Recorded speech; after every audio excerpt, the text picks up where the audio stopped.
Hello, everyone.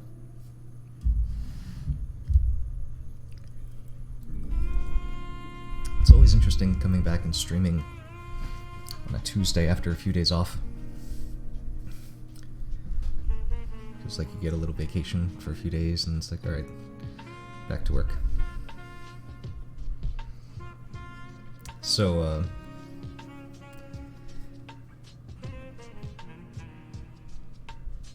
Thursday was an interesting stream. We had a new friend from Poland come on and talk to me for most of the time, which was cool.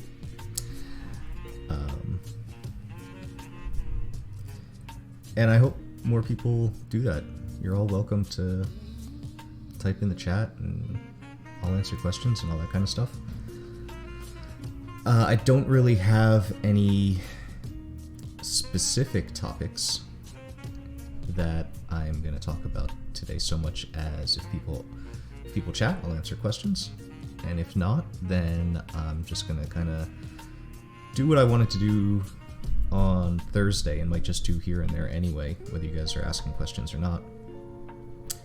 And basically, there's a lot of subreddits that talk about grief and trauma, and people are posting about those things, and I figure I'll just kind of scroll through and see what they're talking about, asking about, and all that kind of stuff, and just kind of throw out my opinions. And then if you're dealing with something similar or can relate or whatever, at least we now have some kind of actual scenario, and we don't have to just talk in theory so much about kind of what to do. And I mean, first off, I feel like I'm qualified enough at this point to have a lot of answers, but doesn't mean I know all the answers. And I would say that the danger here is that they might not be giving a full picture, and I might have to get into the comments to see more, and so I'm gonna probably not go. I might have to assume a few things. I might have to say, well, if this were the case, then I would do this. We just don't have enough information yet. These are things I would ask, and things like that. So don't hold it against me if I answer something and then that person throws out more information that totally changes the answer or something like that. Because a lot of people like to do that, actually. And it's interesting because, when we're dealing with trauma, grief, things like this, shame is so deeply embedded from those things. It's these events are the birthplace of shame because you feel bad, right? Like if something bad happened to you, when you're growing up, like what are we taught as children? If you're bad, you're gonna be punished. So if something bad happens to you and you're kind of punished by, it's just for all intents and purposes, say God, like the universe somehow events conspired that you were hurt, you were punished, you were something, right? And I'm speaking in very broad terms. I'm not suggesting God literally, ordered your trauma because your soul is unworthy. It's not what I'm saying. Just try to bear with me here.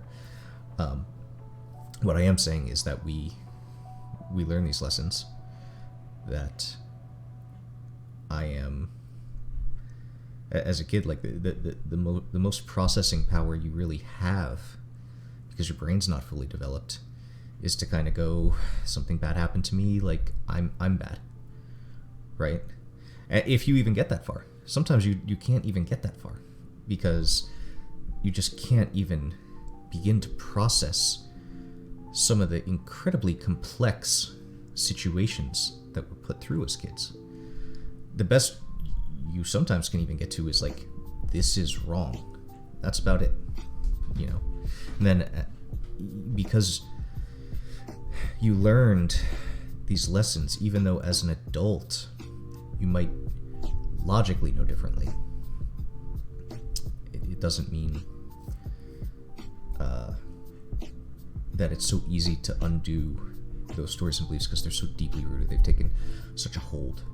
And so anyway, you feel shame, right? Because again, it's like, something bad happened to me, I must be bad. And you don't want to necessarily reveal everything. There's there's a lot of situations where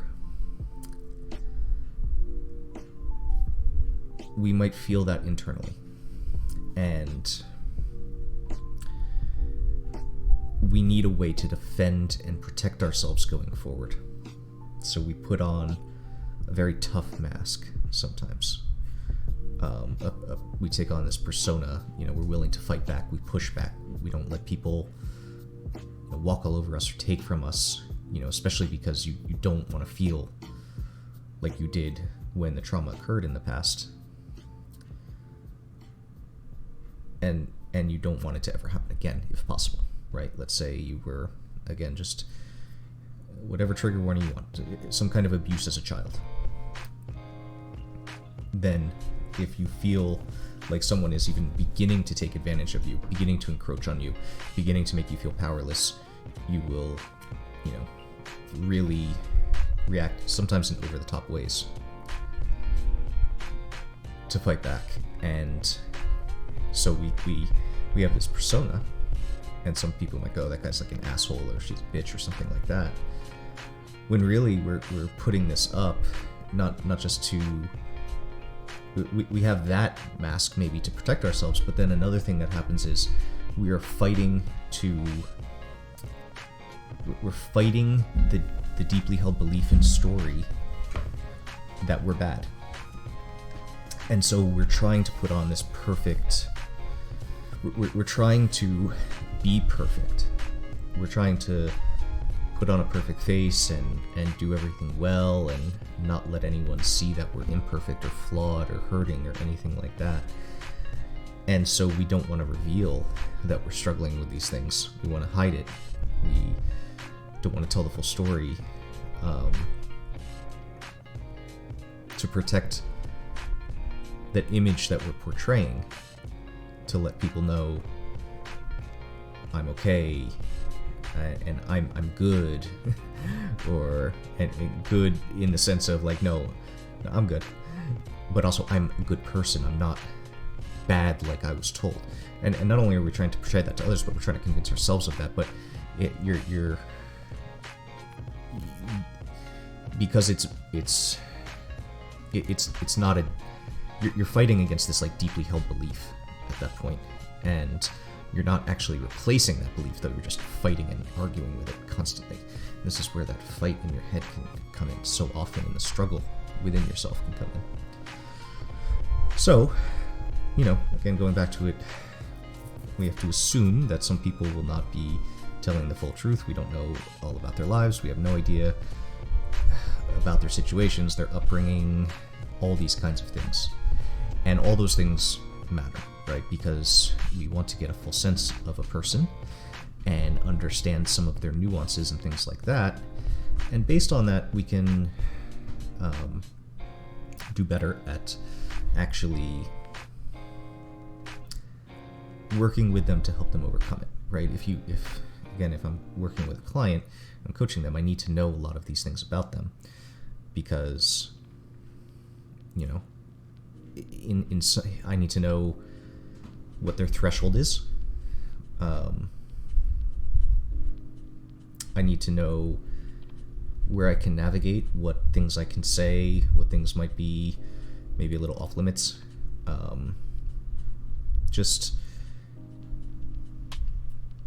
There's a lot to it, but we're going to do our best when we look through this just to guide and give some general advice, so that if you find yourself in a similar position, maybe there's something I say that is applicable to you, that you can, a nugget you can take with you that might make you think in a little bit different way,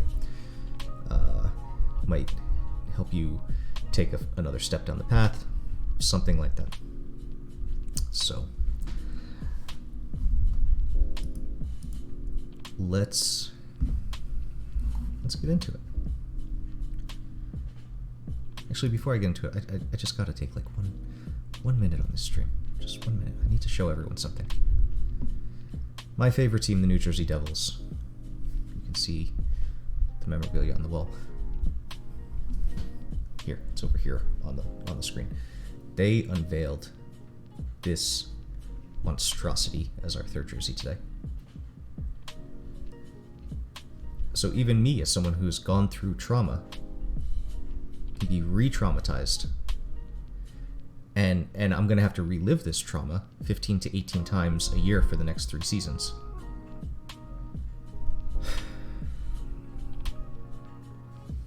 Okay, I'm done. Moving on. Alright. I'll find a way to forgive them.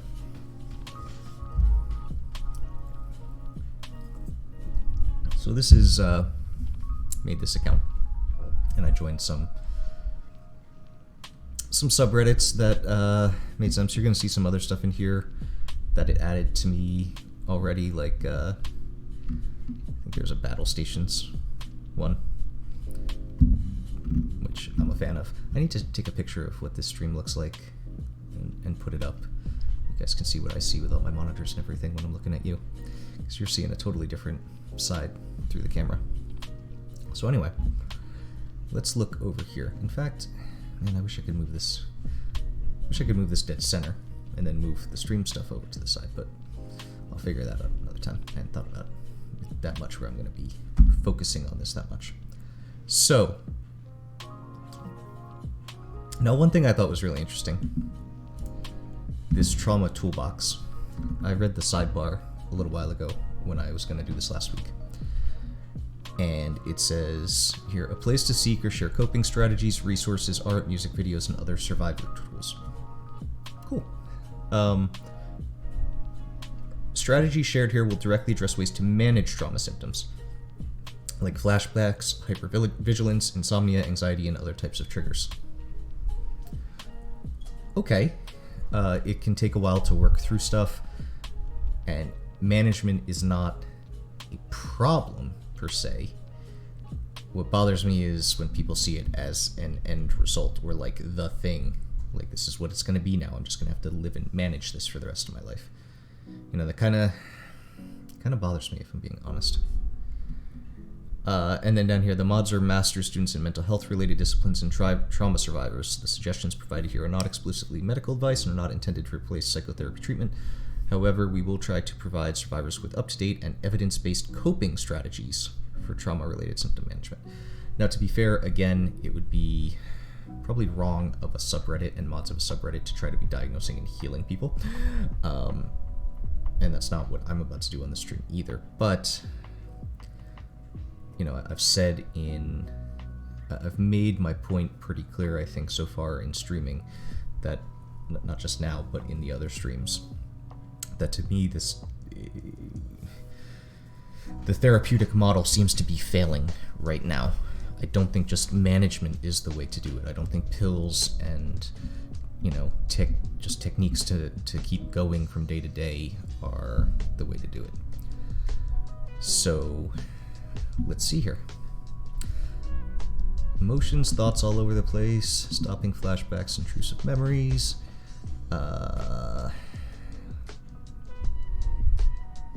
What else? This one's interesting. Dog bite, how to cope as a parent who was there and couldn't protect my child. I was actually bitten by a dog when I was like 2. There's a scar through my eyebrow, if anyone has looked really closely and noticed, which are from stitches, because the dog nearly took my eye out. And the funny thing is, I love dogs.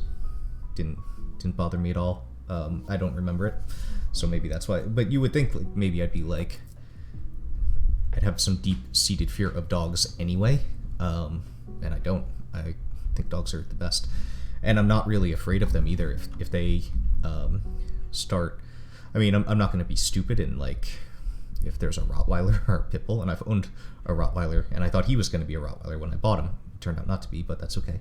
He's still awesome. I'm not gonna like fuck with a Rottweiler, but I don't really back down from dogs either.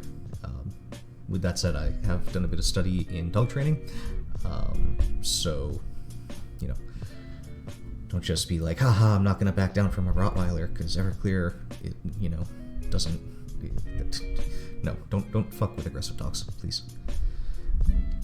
Alright, again, disclaimer, anything I say on here is not to be taken as medical advice. I am not a doctor.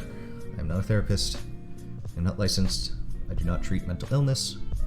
But I can talk about trauma. I can talk about recovering from it. I can talk about ways I would deal with it from having done so over many, many years. Emotions and thoughts all over the place. Sorry if this is the wrong place. I would love to know if anyone has experienced something similar. I think I have complex trauma from long-term toxic relationship, and now my mood and thoughts are all over the place, not just about the past, but also about the future, my work, who I am as a person, etc. As you can imagine, it's hard to heal and move on with my life when I feel so unstable. Has anyone else been here, and if so, does it get better? So this is one where if people were responding, and I don't know if they are going to, because it says there doesn't seem to be anything here, and this has been up for 7 hours now. And this is a subreddit with 12,000 people, so something maybe should have happened by now, but who knows. There's just not a lot there. To say, well, I have complex trauma from a long-term toxic relationship. There's a lot of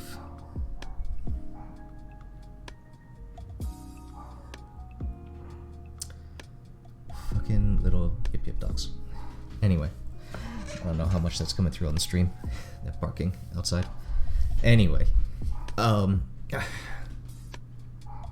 boy. Oh my god. There are really practical considerations here for this person. Because it's not just, well, I have complex trauma from a long-term relationship. Now my moods and thoughts are all over the place. I'm sure that, if it was a toxic relationship, it took a hit on their self-esteem, their self-worth, all these other things. But there's a really interesting and good quote. I just came across it from Jim Carrey recently, too. I came across it recently, too. It's by Jim Carrey. Let's see if I can say that the right way. And he said something like, I believe depression is real. I believe that, it's, the struggle, anxiety, and all that stuff it's absolutely real. Of course it's real. But if you're not getting enough sleep, eating healthy, getting outside, getting a bit of exercise, and all these other things, you're not really giving yourself a fighting chance. I'll take it a step further, and this is definitely to not be considered medical advice. There was a doctor who I believe wrote a book on this topic, and people were coming to him for ADHD treatment. And he was sharing really positive, encouraging results by basically being like, you need to eat healthy. You need to get outside and burn off energy. You need to do this, you need to do that. Also, again, we live in a modern world where there's notifications. I yelled at everyone a few streams ago to, grab your phone and turn off all these fucking notifications on your phone, immediately. On your computer, everywhere. This shit is just wrecking your focus. They're preying on your dopamine. Like Facebook, email, any app, any social media app, but even other apps, any kind of update, ding, ding, ding, ding, ding, red dot, or white dot, whatever it is on your phone. So, interestingly, when I look at something like this, my first questions are, tell me about your day-to-day. What are you doing? What are you eating? How are you living? Do you have a routine? Now, if you have all these things and you're still dealing with thoughts that are all over the place, The next thing I'd even say is extremely practical. You need to start writing and journaling. And you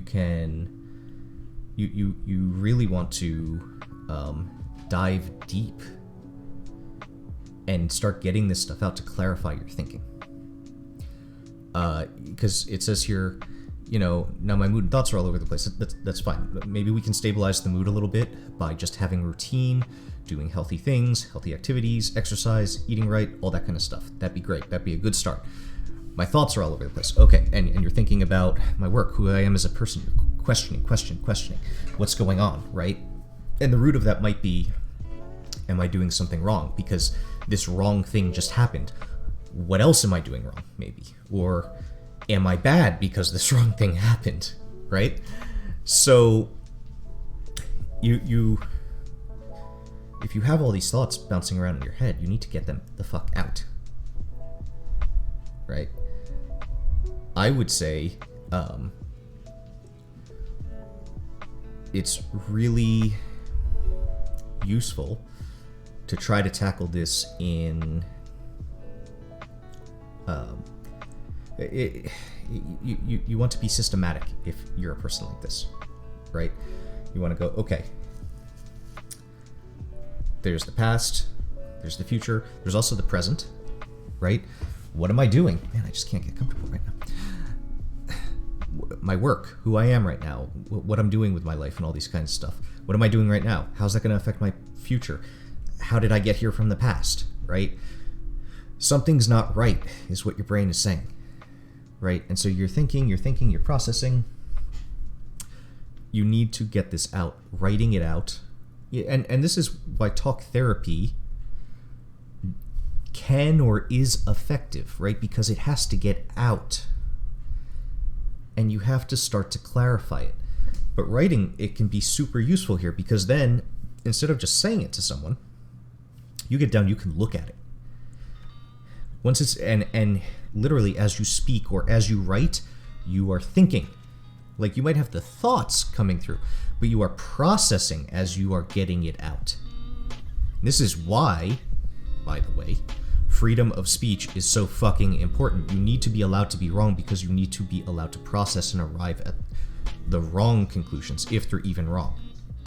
And we're not going to get into that debate right now. But you need to be able to get stuff down, to clarify what's going on, clear your brain up, clear your mind up, and start looking at this less subjectively, maybe, because when it's on paper, you can kind of detach from it a little bit. And this is especially where prompts are useful, where you can have a prompt like, if I was helping someone deal with a similar situation, what advice would I give them? It's actually really useful, because you want to not, you will be caught up in the emotions of what's going on for you, right? Let's say you're in a bad relationship. Oh, but I love him. I love her. Whatever. Another person on the outside who's not caught up in those emotions of loves, look at it, it's like, yeah, but dumbass, this is like a really toxic relationship. Like, you need to leave. They make you feel miserable, right? So obviously it's not going to be that easy just because you answer a prompt, and you're going to want to maybe lie a little bit or take it easy on yourself, especially if that's the case, because it's like, if I answer that honestly, that might mean that I have to leave the person I'm dating. That's not fun.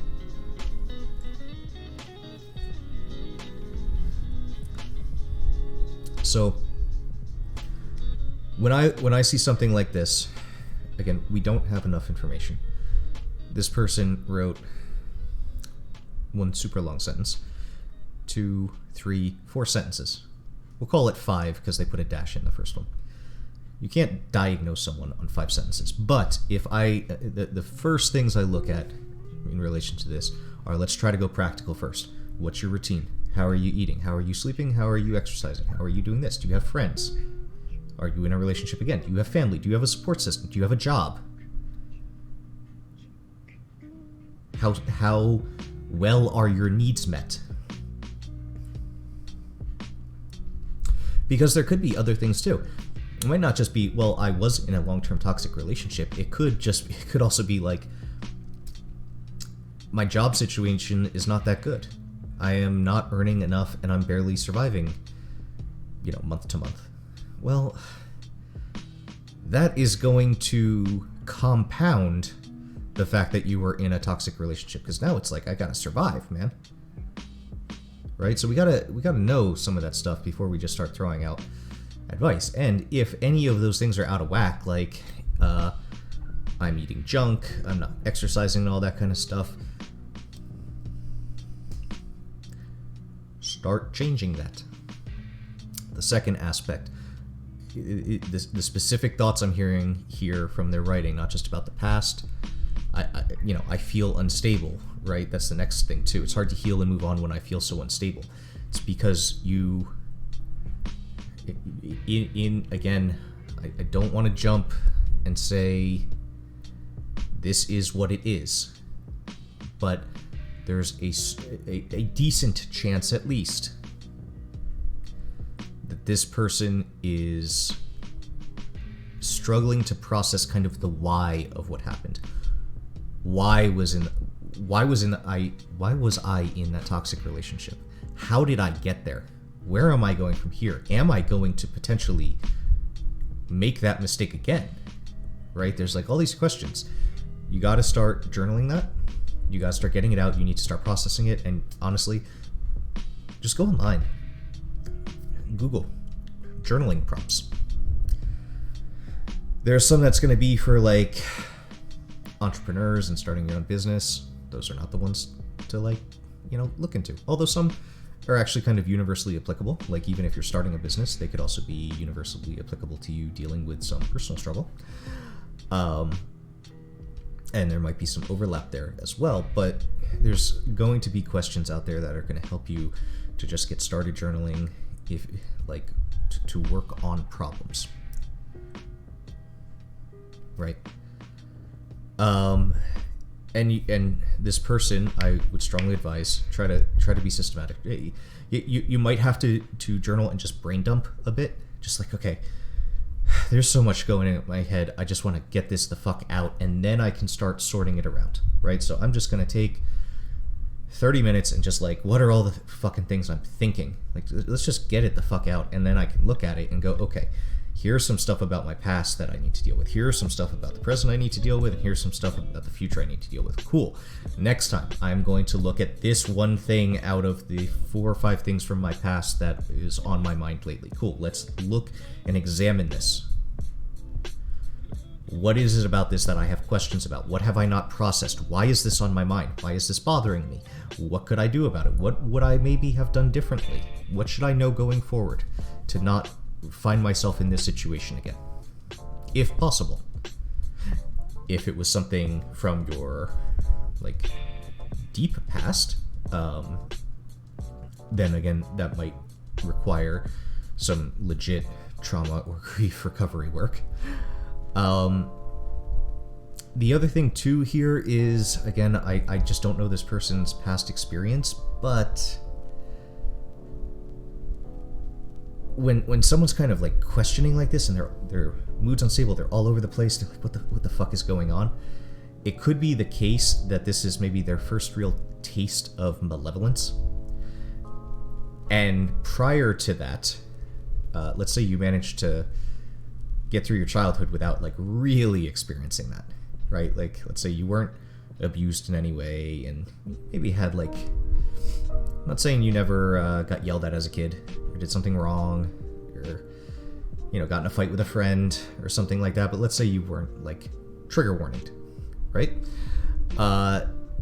If you experienced that as a kid, you've seen malevolence. But what can happen is if you haven't, you had a relatively decent upbringing, parents stayed together, not divorced, middle class, no real crazy shit in your life or your family, or even upper class. Then when you get to a situation, you run into someone and you actually experience malevolence for the first time, that can be shocking. It could really fuck your worldview up, because you thought the world was maybe generally good before, and now all of a sudden you got into a toxic relationship where they were malevolent towards you. That can really that can throw someone for a loop really badly. Those are my thoughts on this one. If you're dealing with anything similar, again, what's your routine? And try to dump everything out into a journal and then start working on it systematically. Like I'm gonna, and just for the record, as far as the systematically, I did say dump everything out and then categorize it, right? So like, here's a past topic, or past event or whatever, and then like present issue or event or whatever, and then like future potential issue or question or whatever, right? One day you might be like, I'm feeling like dealing with this future topic, and then I'm going to jump the next day to the past thing. I'm going to do another past thing, then the present thing. I don't care how you do it, as long as like when you, after you get everything out, you sit down and you address one thing at a time. You want to, there should be a method here. We're trying to accomplish something. You know, like if you're struggling like this, then we got to clarify what's going on and start finding answers to it. And the truth is, the answers are going to come from within, because you're going to have to, again, this is where the prompts are super useful. You ask yourself questions. This is really what coaching is. Like, we ask you questions and you bring out the answers that are already in you. There may need to be some, you know, what I do is edu-coaching, so I might need to educate you a little bit about something or how something works. I might have to explain a little bit about how trauma works, or how this works, or how that works, or, you know, again, I just went over journaling. I could tell you information about journaling that I know to get you started. But, you know, eventually you need to arrive at some of these answers. And what you can do is, as you journal, you go, okay, I don't know what to do about this. Well, I have the fucking internet. There's a thing called Google. I'm going to type in my question. Gonna figure out what people say about it. Be careful. Don't just take the first result. Maybe look at the top 5 or 10. See if there's a consensus among them all. If there's a consensus, then maybe that's worth checking into a little bit further. If there's not a consensus, then you might have to do more research. But don't just take, you know, and to be fair, some of the biggest breakthroughs and pieces of information that were critical and missing for me were not the consensus. Especially in today's world, and especially in today's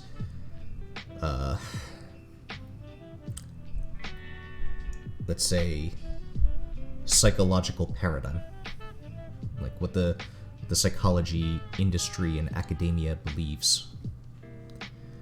I had to look at some more ancient wisdom sometimes.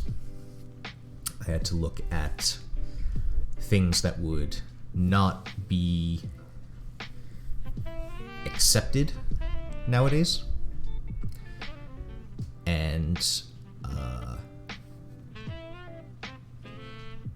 you know, I'm not suggesting people go become conspiracy theorists, like the entire world is lying to them. But I do think that, while I'm not suggesting you just jump at the first result without seeing if there is a consensus, one of the things that I came to realize in the past few years is how I really knew nothing. Because why would I be at rock bottom if I had everything figured out? When I was at rock bottom, not anymore. And I was only really investigating what I wanted to hear, going along with what I wanted to hear, as far as beliefs on life, politics, everything. You know, it was like, well, this feels right, this feels like me, and I'm going with it. And I didn't understand any other sides, any other viewpoints. And when I looked into it, I said, I'm going to make a real effort to try to understand the whole thing, all sides, right? And try to say, like, the other side might be reasonable or legit. And I found that not on all things, but a number of things, I was like, wow, I think I was wrong about this, and that led me to where I was, and I changed over, and my life got better when I changed and adopted a different belief. or a different political position in some cases. And something that is really useful in life, and I don't think we are doing this nearly enough, is we need to steelman the other side. And if you can't steelman the other side, like, really well, then I'm not sure that you should be digging in on your position so hard. Because you clearly don't understand the topic enough to do so. What is steelmanning? Steelmanning would be the opposite of strawmanning. Strawmanning would just be kind of like taking the other side and like misrepresenting their argument. Steelmanning, on the other hand, is understanding the other side so well that you could argue their points for them, right? At least the main points. I'm not saying you even believe in it, but you have to be able to truly, and not make a caricature of it, truly take the other side's arguments and points and saying, like, this is what you believe, this is why you believe it, right? And you have to assume good intent as well. Now, not on everything. I'm not saying we have to steelman, like, the KKK's arguments. That'd be fucking ridiculous. Right? We should maybe at least try to understand, because maybe then we could, if we understood, instead of just blindly hating, maybe we could lead people away from that. That would be better. Right? I'm not justifying racism. I'm saying we should do whatever works to end it. And if that means we have to, like, talk reasonably. In fact, you know, there was a guy. I know this story because I've read about it. I don't know the name, but there was like and I'm gonna say African American. I don't know if he was African American, but black man, who, like, would go and talk to KKK members and just talk with them. And he got a bunch of them to stop being KKK members because, like, they couldn't ignore that he was a good and decent human being who was having a dialogue with him. And just, like, yeah, like, why am I hating you just because of your skin color? That's stupid. Well, that broke their paradigm and made them walk away from it. So, like, to me, that's better than just fighting and making people dig in harder. Usually when you attack people, it just makes them dig in harder. It doesn't work. So again, I'm not justifying racism. I'm not saying that we should be okay or accepting of it. Obviously shouldn't. Like, we really absolutely should not. But we should, in many things, at least try to understand. And especially in things when it comes to your life and how maybe you arrived at a certain place, beliefs you have, and all that kind of stuff. If you find yourself in a place you don't like, you might have to examine your beliefs and truly investigate what the other side is saying and go, is there some merit here? I need to be able to steelman. And in all things, when it's anything about life, politics especially, etc., like, I'm not saying you can't have an initial opinion, but perhaps you shouldn't be so certain of yourself if you really, truly cannot articulate the other side. Like, and truly even respect their argument, even if you disagree with it. Let's move on.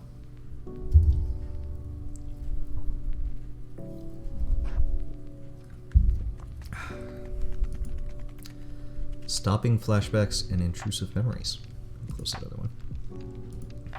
I'm re-experiencing a trauma that happened 6 years ago, out of the blue. And I can't figure out why, but that's besides the point.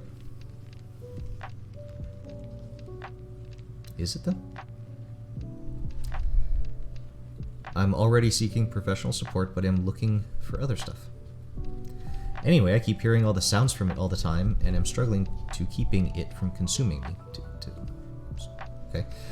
To the point of flashbacks or intrusive memories.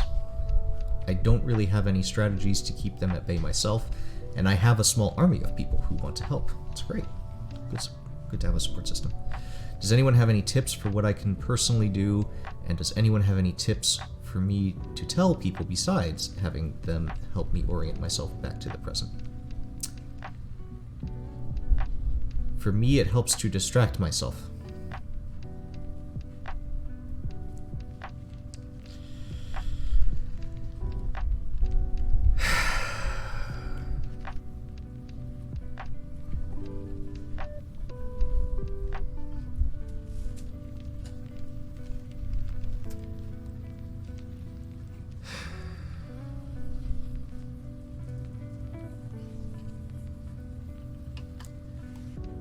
Okay. Sometimes you have to distract yourself to get through. You have to focus on something else, or just kind of not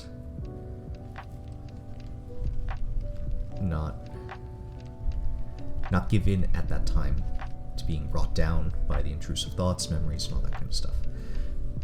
You're at work, right? You got to get through the day. You got to be like, no, I can't focus on that right now. I'm hearing sounds. Let me listen to some music. That is a specific strategy in specific moments where there is nuance to this.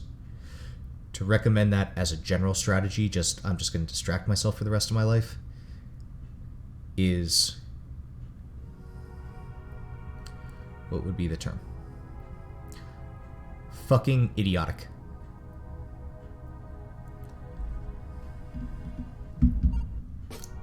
We'll get into it. Find it best to tell potential allies about my symptoms while they're not happening. It's easier to answer questions, clarify what you need from them, and give them time to have their own feelings about it. Okay. When you need help is often not when you're best equipped to explain what's going on or what you need from them. Look up grounding exercises online.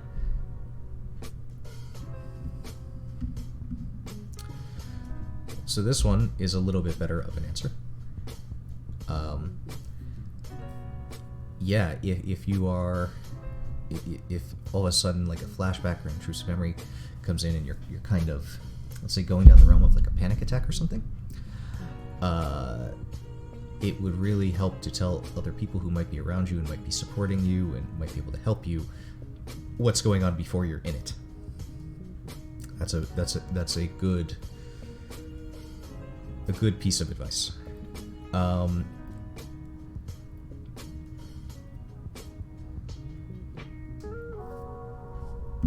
Again,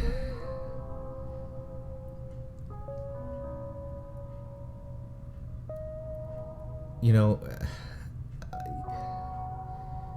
it should not be a surprise that I don't love the primary emphasis here is on managing. Like, okay, I'm just gonna live with this forever. How do I get through it every time? The thing that sticks out to me, I can't figure out why, but that's besides the point. That is not besides the point. That is the point. You need to figure out why. Now, I hope that they get that professional support and that they go that direction. I am not super convinced that will be the case, because just more and more seems like people who struggle kind of universally recognize that the collective of therapists, at least in the current Western world, especially in America, but let's say in Europe and everywhere, aren't really that useful. It's been my experience. I think that's been a lot of others' experience.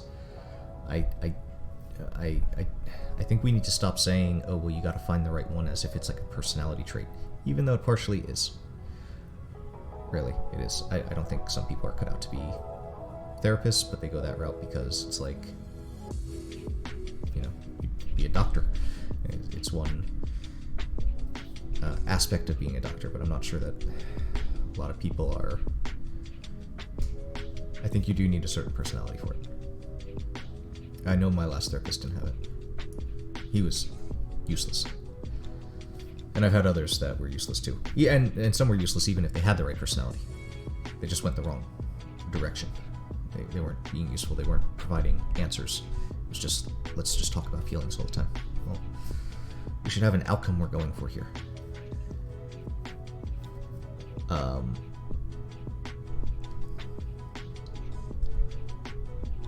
I know what they were saying. Does anyone have any strategies to keep them at bay? Myself. And again, distraction is a strategy for very limited specific moments.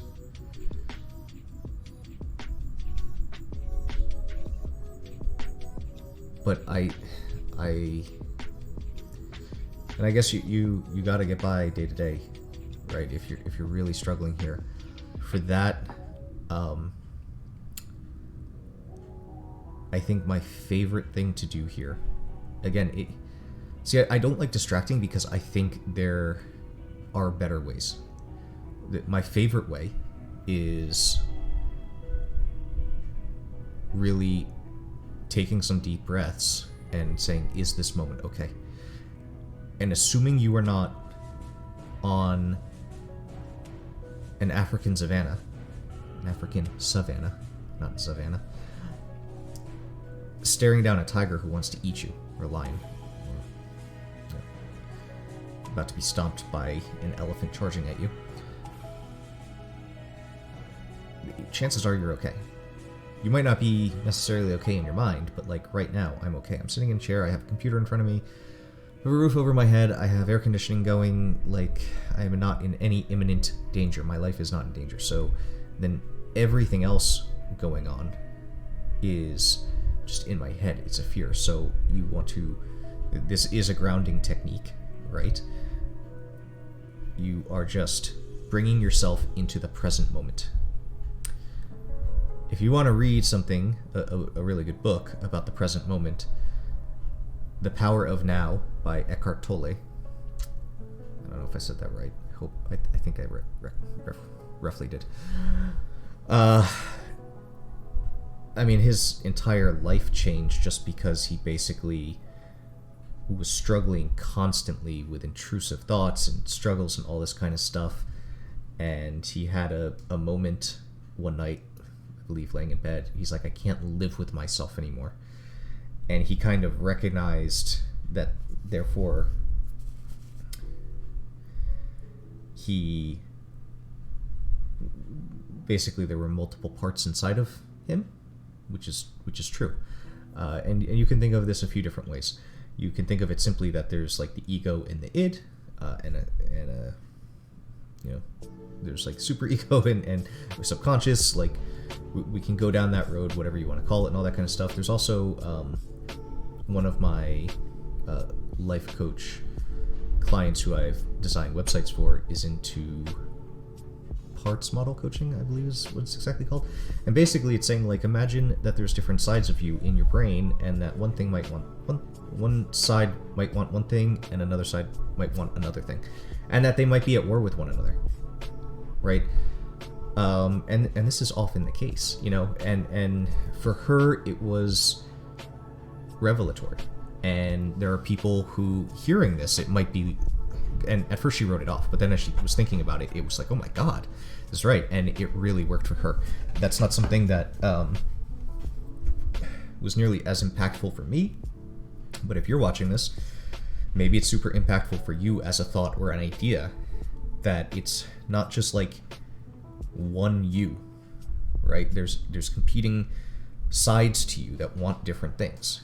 And just as a very simple example, there's the side of you that maybe wants to eat chocolate cake, and there's the side of you that wants to lose weight, right?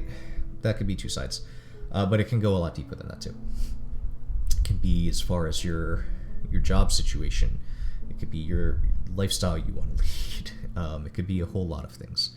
And so sorting that out, and an interesting part of that is, well, can we find a middle ground that both sides kind of get what they want? Almost like you're in a relationship. Like, okay, we need to find a compromise here, right? Is there middle ground that we could reach? Where I give a little, you give a little. Well, maybe for the two competing parts in your brain, it's like, okay, can I have 2 bites of chocolate cake? I'm not gonna eat the whole chocolate cake, but let's, actually, I heard a really interesting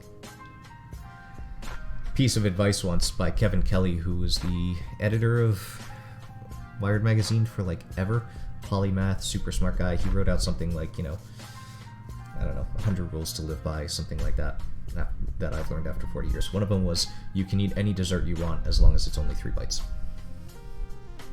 It's not a bad idea. I like that one, to be honest. So anyway, going back to this, talking about a grounding exercise.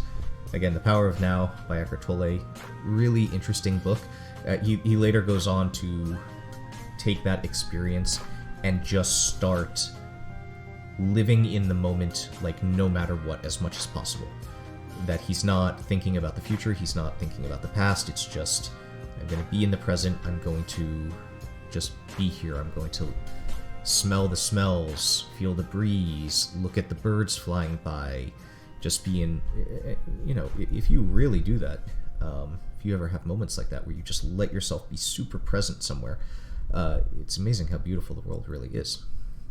And anyway, back to this, is this moment okay? This is really what we're trying to do. We're trying to, it's not that we're trying to distract or block out this flashback or intrusive memory. It's that we're drawing our attention back to the present, which is different than distraction. Distraction is, I'm thinking about this, I'm going to try to think, I'm going to try to block that out by thinking or focusing about this. No, we're trying to be like, no, that's just a thought, right? That's just an intrusive memory or something. I am going to focus my attention here and now. I'm going to take a few deep breaths. Deep breaths are super important because they activate your parasympathetic nervous system. It calms you down. And when that happens and you calm down, you bring your prefrontal cortex back online, because that's like the first thing that shuts down when you go into a fight or flight response. So you're, let's say this intrusive thought or memory comes up, right? All your resources are basically diverted to a fight, flight, or freeze decision, right? Like, am I gonna fight? Am I gonna just like lock up? But it pulls brain power away, and it gets your blood rate goes up, right? You start pumping adrenaline. You get like ready to go, right? And your thinking brain shuts down. So you want to start deep rest. You want to turn that fight, flight, or freeze response off, and try to get your brain back online. And then start thinking, is this moment okay? Yeah, this moment's okay. I'm okay right now. That flashback, that happened back then, that's not happening now. I'm not actually experiencing that right now. Because you could let yourself experience it in your brain, but we're going to say, nope, we're going to shift our focus. There is a distinction. You could say, well, you're distracting yourself with the present moment. There's a distinction. There's a real distinction between coming into the present versus trying to think about other thoughts to just push that thought aside. Because when you do that, now your thoughts are fighting with one another, and that's going to fight harder to get back in and all that kind of stuff. It's different than just, again, taking the deep breaths and, okay, I'm going to bring myself back here. What is going on around me? You know, there's a computer in front of me. There's a drink. Stuff like that. That would be my first. I mean, the two things are, I don't think it's besides the point that trauma that happened 6 years ago is resurfacing. Like, you should figure out why. Second off, you should actually seek to process that trauma. Clearly, it is not processed and put away if you're re-experiencing it. And if you need some strategies to keep yourself at bay, bring yourself back to the present.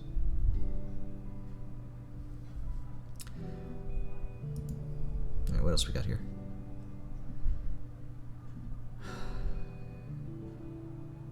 If you have any questions, chat. I will answer.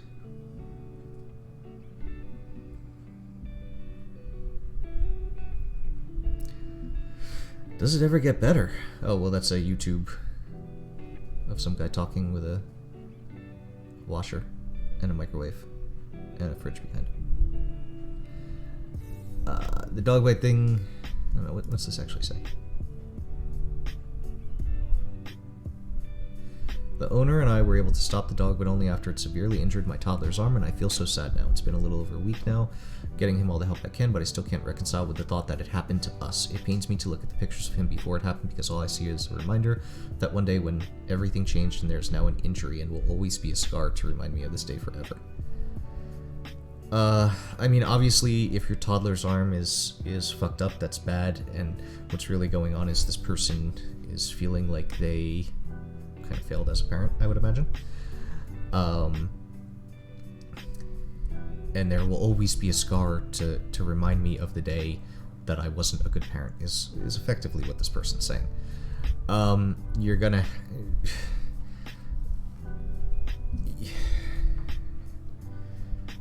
This person ultimately is just gonna have to come and reconcile with the fact that she can't, and I'm saying she because it's Jane Morningstar, but I'll say they, that they can't always protect their child, right? Your child's gonna get injured, it's gonna get hurt. Feels silly asking this, but like, how do you know what is trauma and what is just life happens kind of stuff?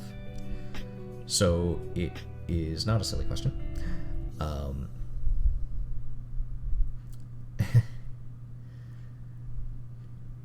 Trauma is something that basically is gonna haunt you. And life happens stuff is kind of stuff where it's gonna be like, that sucked. It's kind of as simple as that. And the thing is, we want to almost qualify our trauma. Like, if it doesn't meet a certain threshold, then should I be affected by it? Like, you know, it's really small, like, that other people wouldn't view that as trauma. I shouldn't be so negatively affected by it. Like, it has to be something like I was beaten as a child or something like that. It doesn't actually have to be, right? It could just be like, it doesn't have to be to that extreme where like a crime is committed. I'll give you an example from my own life, because this just came to mind. This is not a fun memory for me, by the way. And it wasn't even my fault, is the worst part. So, 5th grade, my class and another class, we were broken up into groups in each of our classes, and the 2 classes were going to put on an assembly for the entire school, and the topic was the Revolutionary War, and each group had something about the Revolutionary War. Right, so maybe one had a battle, and like we had to come up with songs, and so like both classes lined up in this long line in the gym while the rest of the school is sitting there watching us, and then like the first group went with the first event in the Revolutionary War, and then the next one, and then the next one, and the next one, right? So my group decides we're going to do a rap, and the way it was supposed to go was I was going to sing the first, like, verse, and then my friend was going to sing, like, the second verse, and I think maybe even the third verse or something, but, like, I wanted to do, like, the first verse and everything. So... Damn, dude, you're really loud.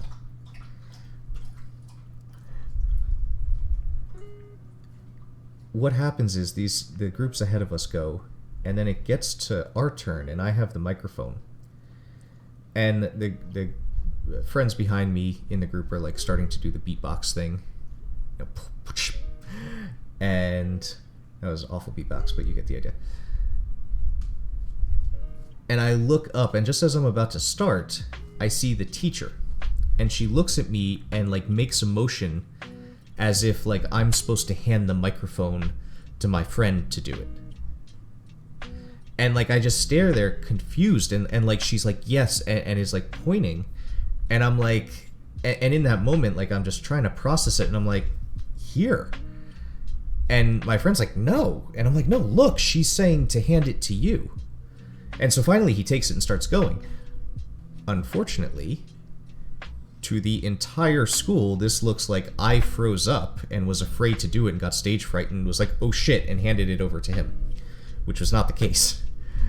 Of course, this assembly was recorded. And so then we got to watch it in class as well, where I got to see myself look like I froze up and relive the whole school laughing as this happened, because obviously it's a bunch of 5th graders, as I did this.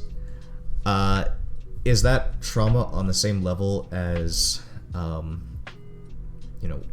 watching your parent get beat by your other parent because they're, alcoholic and had a bad day? No, of course not.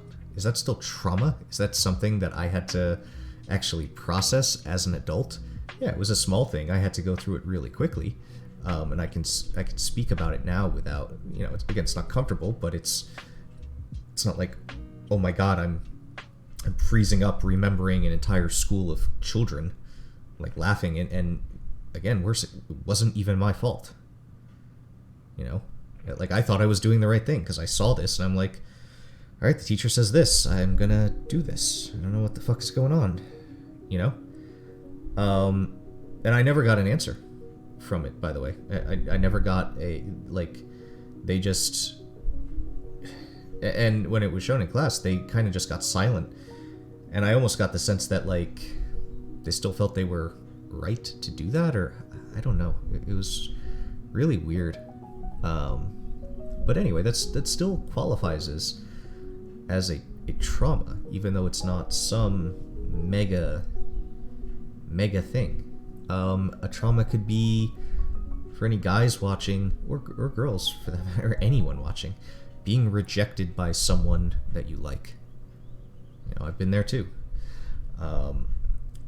Especially if it's someone you really like, and you're already, you're struggling and you have hopes, and maybe you get the courage up to talk to this person and they just like shut you down. And sometimes it's not even kindly. It's not like, no, sorry, I'm not interested. It's like, please. Even stuff like that is traumatic. There is a scale of trauma, of course, but again, I will refer back to the quote by Dr. Viktor Frankl, and I'm just paraphrasing this, but him essentially saying it doesn't matter what the pain is from or the level of pain, just that there is pain is enough that it should be handled and dealt with. If it's something that affected you and caused you to form some kind of belief, fear, story where you're not good enough, it causes you fear and keeps you from doing things going forward, then we can qualify it as trauma, and it should be processed and addressed. And especially if it's something that, certainly if it keeps coming back in your mind and you keep reliving it, then it's, or even if, like in this, the person we just talked about before, it was like 6 years ago this happened, now it's coming back, right? Well, that just means you basically blocked it out for 6 years, now it's coming back, and now it's time to deal with it. There may be things you blocked out. Maybe you didn't actively think about it, but chances are, even if you blocked it out, these stories and beliefs become rooted and they affect how you operate in the world. And if you would have done something, but you don't because of a fear, a belief, a bad belief, misinformation, something like that, some story from a tough event that you went through, we're going to call that trauma. And it's just something that should be dealt with. And again, it may be as simple as just spending 10 minutes, again, kind of writing out the event, kind of looking at it objectively, and forgiving that person. Like, I can forgive that teacher. I don't know what the fuck was going on, but it's like, all right, I'm just going to let that go. I'm not going to let that bother me for the rest of my life. I can't, Because if I do, then maybe I never get on stage. because I'm afraid that the entire crowd is going to laugh at me. I can never be a public speaker. Maybe I never get on the internet and broadcast on Twitch and talk about trauma. Try to help people, because I'm too afraid that everyone's going to laugh at me. Right? So I think most people would agree that, an entire school laughing at you as a child is not a fun experience. Most would agree it's not on the same level as, again, anything that typically would cause a trigger warning. And I just keep saying it because people have said, oh, well, when you actually say the things, that makes me relive it. Fine. Just assume that when I say trigger warning, pick your trigger warning, whatever it is. But it's not a competition. And if it's something that is holding you back somehow, okay, that's enough. Let's work on it. Hopefully, if it's something really small, cool, then it should be a pretty small solution, hopefully. If it's something big, then it might be a big solution. But contrast that to life happens. I was driving along on the highway and a dude cut me off. That really probably shouldn't be inducing trauma in you. A guy came along and rear-ended me. Hopefully that's not traumatic. I mean, maybe a tiny bit, but I don't know that hopefully it's not qualifying as trauma for you. Hopefully it's just a this sucks, life happens thing. Now, it could be the case that previous trauma is re-triggered. For example, let's say you were in a really bad car accident and your friend died like 10 years ago. Any kind of car accident then might be traumatic in a sense. So I'm not saying that it's not possible that something like that could be traumatic because it would be tied to previous events. But ideally, again, you would have processed that trauma and the grief of that loss of your friend and all that kind of stuff to the point where, a car accident might be a little bit more scary to you than it might otherwise. Like, again, just a simple rear ending. I mean, not like a major accident. Might be a little bit more, and like make you tense up and like kind of thing, as compared to maybe the average person who didn't go through that kind of thing. But you should still be able to be like, okay, I'm okay. Let's get through this. Let's go. Do we need to call a cop? Do we need to exchange information? You should be able to move through that, right? So I hope that answers the general question. Any follow-ups about that? Go ahead and let me know.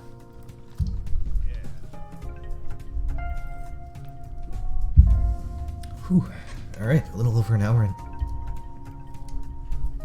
Cool, glad it helped.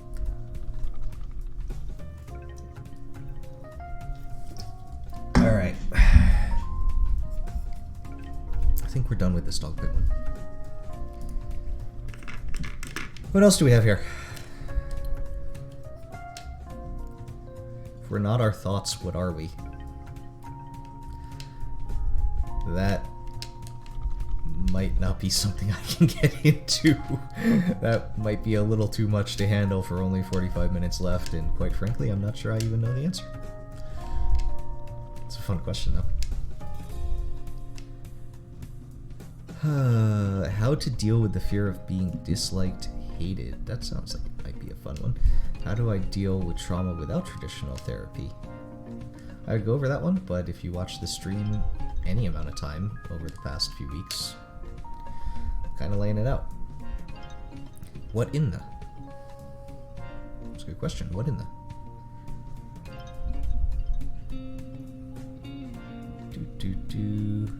Verge of unaliving. That's not a good one.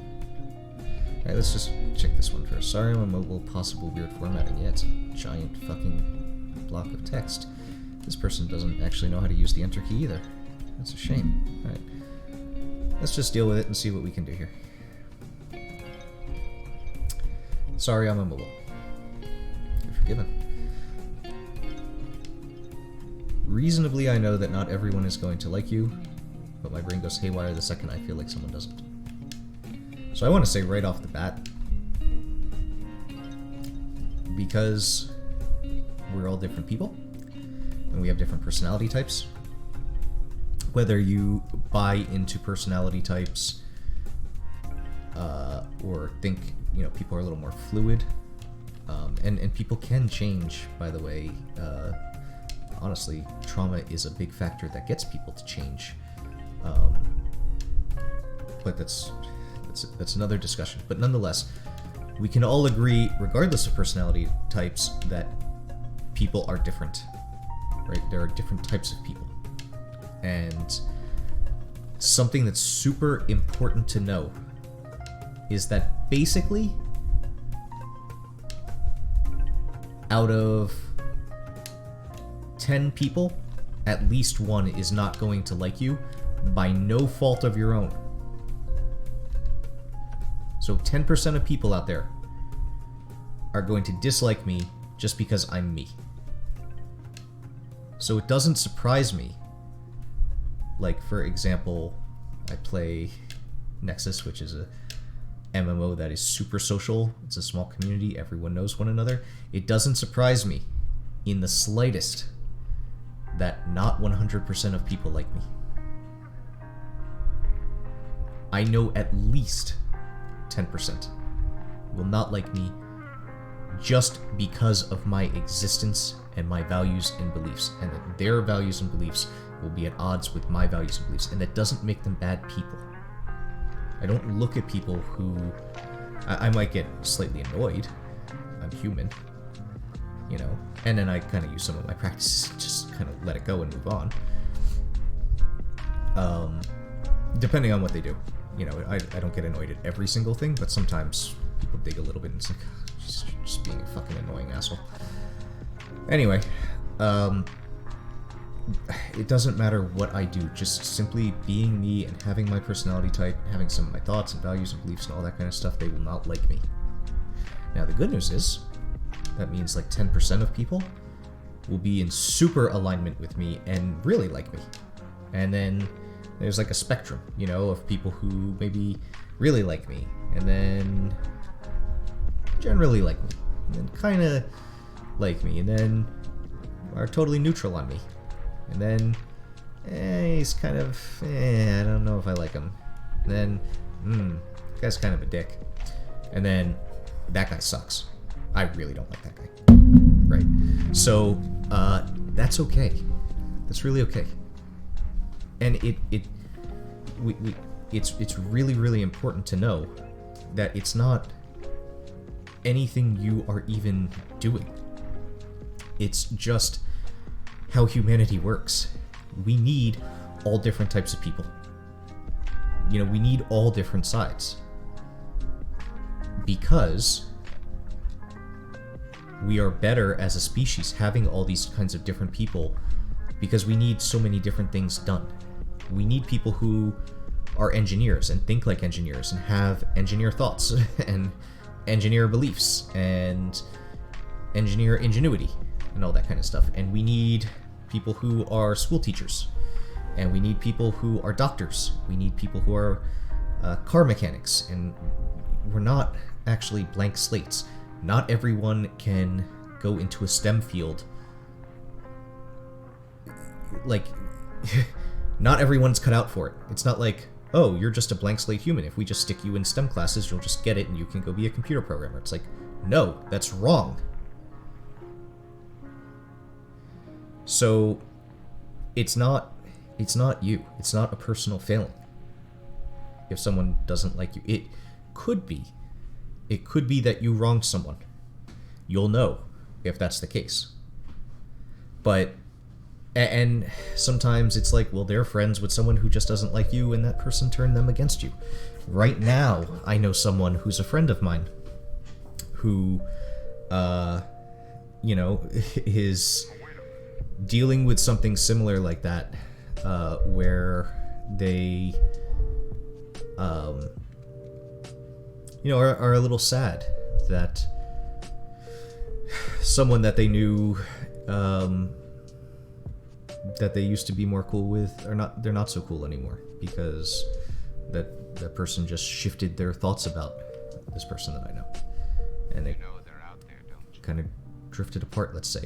I don't want to get too specific about it, but the point is, you just really, again, they say, reasonably I know that not everyone is going to like you. Yes, it's not just reasonably I kind of know this, it's a fact. It's a fact because that's how humanity is. And you just have to accept that. So anyway, my brain goes haywire the second I feel like someone doesn't. The fight or flight instinct is triggered immediately. I developed anger management issues because growing up and being abused, never feeling safe for over 20 years of my life, if my abuser showed signs of not liking me or something I was doing, it meant getting yelled at or beat up. Yeah, that'll do it.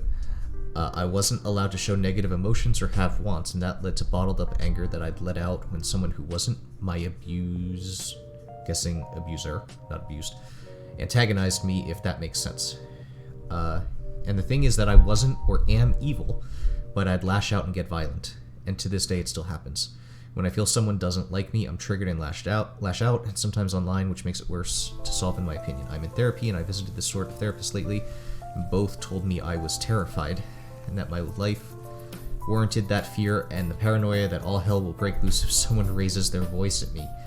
But neither gave me tips on how to cope and overcome this fear. If you take a look at my post, you'll see that one, I'm often misunderstood. That'd be interesting to see, and that this has broken me beyond repair. Thanks for reading, and any help is welcome. Let's see what the comments say. Hey, actually I've been in the exact same situation, but it just wasn't violent. I too always felt the need for people to like me, and I had to win every conversation always. If someone didn't agree with me or didn't like me for a certain trait of mine, I'd get defensive and not even try and listen to their reasons. I just could not accept that I'm wrong. I'm still getting better at it because I do have anger issues, and sometimes I feel like throwing things here and there. People might have told you that you should accept the fact that not everyone will like you, but that doesn't work because I know. Fair. What helped me was that I found a hobby, something I like doing alone. Could be painting, reading, or a sport for you. Doesn't mean you have to be good at it. If you try something alone, spend time with yourself, you'll get to know yourself more. Trust me, in a way, it'll help you gain clarity of why you feel the need to have people like you. Maybe try writing stuff too. It'll help you get rid of your past emotions that you've been holding on to. Another thing is you can sit with the people you trust and open-mindedly ask them about your faults and express your emotions. I know it is hard, but try it. I don't know about that one. I'm going to get into that in a minute. I don't know about that one. Let's just get into it now. The thing I don't know about that one is that's too volatile of a situation. First off, you might get triggered, and now you are getting into it with your friends, like people you trust. Like now that degrades that relationship, and it's also asking a lot of another person who may or may not be stable themselves, right? That kind of thing can devolve quickly, and you are putting other people and people you like in a very difficult position where they have to walk a very fine line to hopefully not trigger you. And it's one thing if you are stable and capable of accepting constructive criticism back, that'd be fine. As a leader, I'm looking for that. And again, I'm going back to the game that myself and a lot of these viewers watching this play, Nexus. You know, as an elder, I lean on other elders for constructive criticism and feedback. And, you know, there's a core group of a few leaders in this game that I am very close with, and that, you know, it's like I keep myself in check. Am I doing the right thing here? This is what's going on. Does this sound about right? And likewise, I will tell them directly, because we've built that level of trust, we have that level of integrity, and we know we're coming at it with the best of intentions to try, because we want the best for the other person, right? And I know that they can handle that constructive criticism because they are mature individuals who, if I'm being honest, I respect everyone in this circle I have significantly. But if you're not there, if you're this kind of person who is getting triggered if someone doesn't like something about you, you are really putting your friends or people you trust in a really difficult position. It's actually a little unfair in my estimation. And I don't think it's their fucking job, to be honest. I mean, your friend should be there for you, but like in this case, I don't know that I totally agree with that suggestion. Ask them if there are some things they think should change about yourself. See that? No. I just explained why. No, don't, please don't do that. Also, the thing that you said about being misunderstood, it might come from your need to be liked. Yes, that's actually what I was like, I wonder if that's really the case. Because sometimes people aren't misunderstood, it's just someone has a disagreement. It's like, no, if you just understood me, you'd agree with me. And I know this actually because I used to fight with people on forums all the time, 10, 15 years ago. 20 years ago? How old? 20? Oh my god. 20 years? Yeah, 20. Oh my god, I'm getting old. Anyway. Right, man. We are old. Fuck.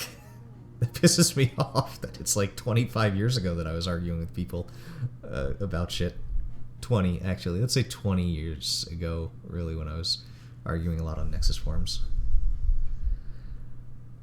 Fuck. Welcome, by the way, first time chat to Wins TK. I'm guessing you're a TK player. But maybe try accepting the fact that disagreement doesn't mean they dislike you. Alright, so let's go back. Right. This person needs professional help. Okay.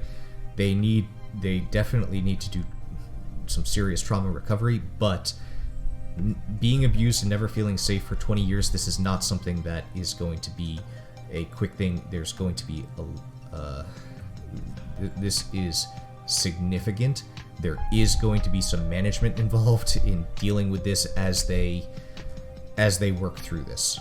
Just the length of time to be in a situation like that is going to require work. I've said before, you'd be surprised how quickly you can move through a lot of grief recovery and trauma recovery work. If you're really like, this has got to change, I'm going to change this, and you got someone who's really like on your side and with you and like there for you and understands and all that kind of stuff and really gets the work. But when you're talking about this is something that even as a coach, sometimes as a coach you have to work with someone who is simultaneously working with a therapist. And I've said before, I don't think pills are a long-term answer or solution, but depending on exactly where this person is, it may be the case that they at least need to be stabilized thanks to some medication so that they can even begin to work on this stuff. Right? I mean, that is never feeling safe for over 20 years of your life is a significant thing. Right? And so, with that said, we just don't have enough information to know exactly how they are day to day. Obviously, they're surviving and doing okay if they're getting on Reddit and posting about this here. I shouldn't say they're doing okay. That's not what I meant. I meant they're not homeless. They're they said they're in therapy. Hopefully, they're holding a job. Like, I'm saying okay as in like, let's hope that they at least got the basics covered. Let's put it that way. Right? It doesn't mean they're doing okay internally inside, because I don't think they are. Again, I've talked about what the ultimate answer is going to have to be. But in this sense, while I just did talk about the fact that people are just by default, some people are not going to like you, and that's just is what it is. And they recognize that, they are going to have to they're gonna have to find a way. One of the first things to do is they're going to have to find a way to detach that trigger, right? I think what could happen there, and this almost seems silly, and this is just a little bit of something that I'm kind of coming up based on various tactics kind of across the board that I'm pulling from, just thinking how might I, what's an exercise where one could deal with this. And really, I'm kind of coming at it from an aspect of like immersion. I don't want to say immersion therapy, but basically desensitization therapy is where I'd go with this. So basically, let's say someone has like a fear of elevators, right? What do you do about that? Well, the first thing you do is say, okay, here's what we're gonna do. We're gonna go into a building with an elevator, and we're going to like put a chair down, and we're gonna be like 20 feet away from the elevator, right? And you're just gonna sit in the chair, you're just gonna chill and just look at the elevator. And like, is this safe? Are you okay? Right? Yes, I'm okay. Okay. Let's move the seat 5 feet forward. Are you okay? Yeah, I'm okay. 5 feet forward. Now we're 10 feet away. Are you okay? All right, let's just chill here until you're feeling a little like, let's just sit, let's just watch, just an elevator, just doing this thing, right? Just breathe, chill, listen to the lo-fi or the elevator music, and just get to a point where it's okay.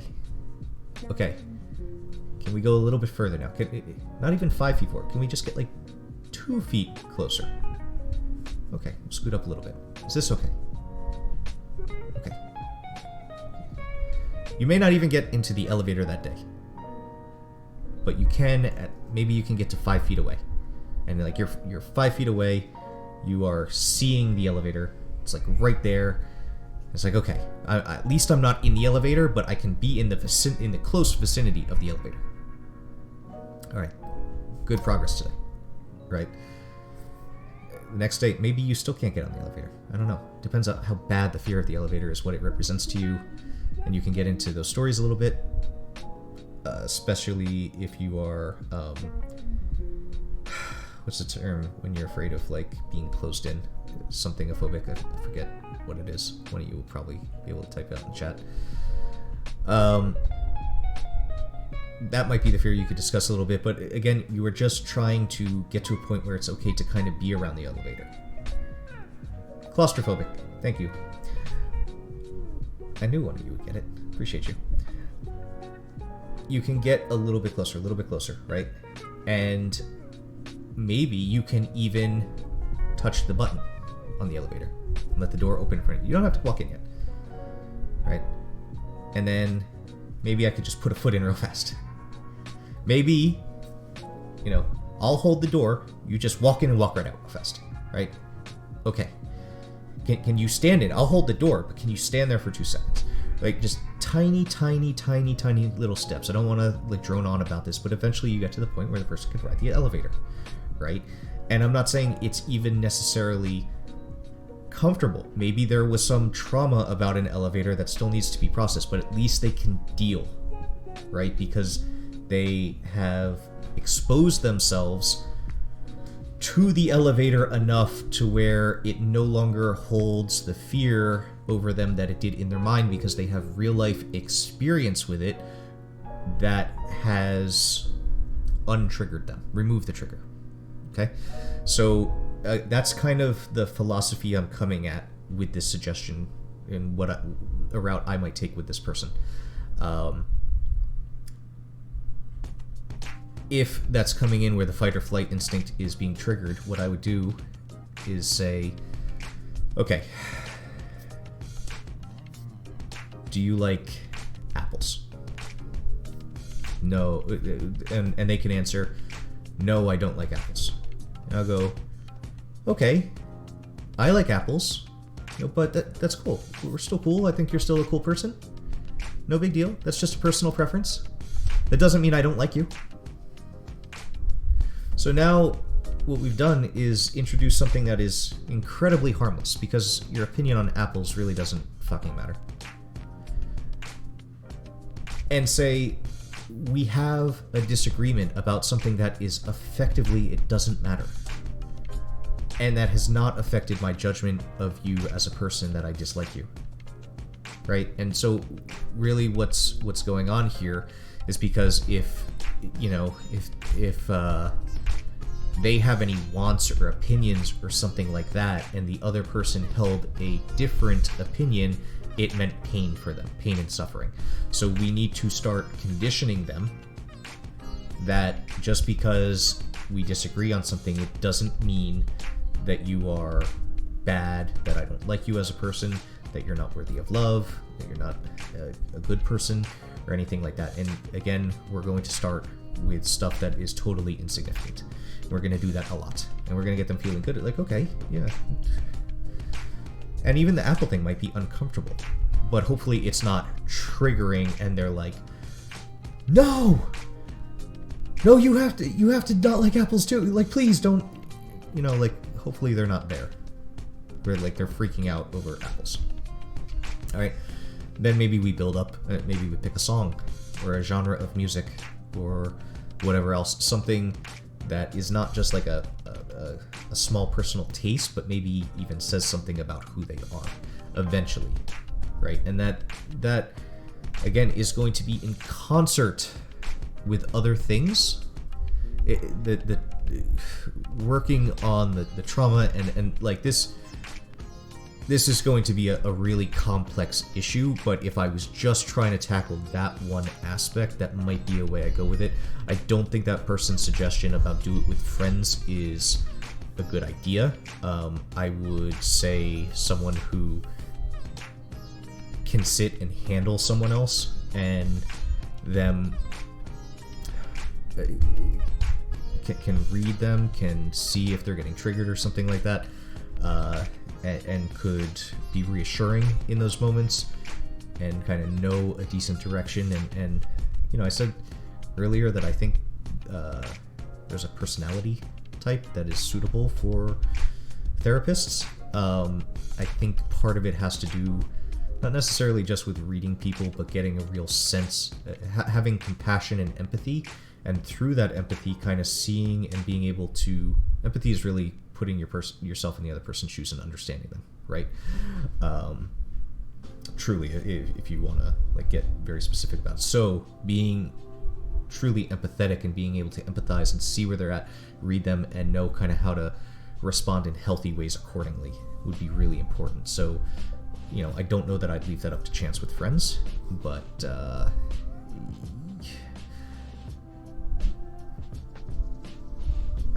I don't know.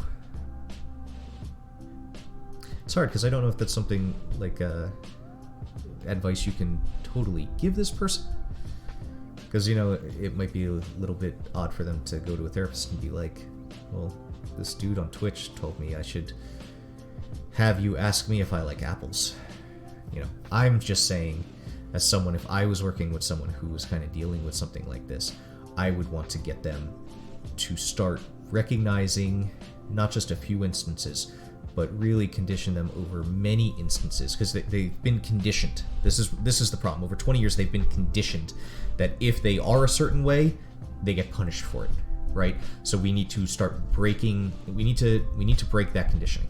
Is essentially what needs to happen, and that is the thought process that I'm going through here as far as how I would address this as someone working with that. Again, this person, I'm sure, has an array of struggles from that, and there would need to be work going on in multiple areas, and that's why this is going to take time, right? Because as much as you need to get them to just stop being triggered so that they can like get through day to day, and maybe start some other practices or techniques and things like that, you still need to kind of do the overarching work of getting them to like process and be okay with this trauma and move on from it, and that could be a significant ordeal, right? So I think that's where I'll go with that one. That sucks. I mean, it sucks. I feel 20 years.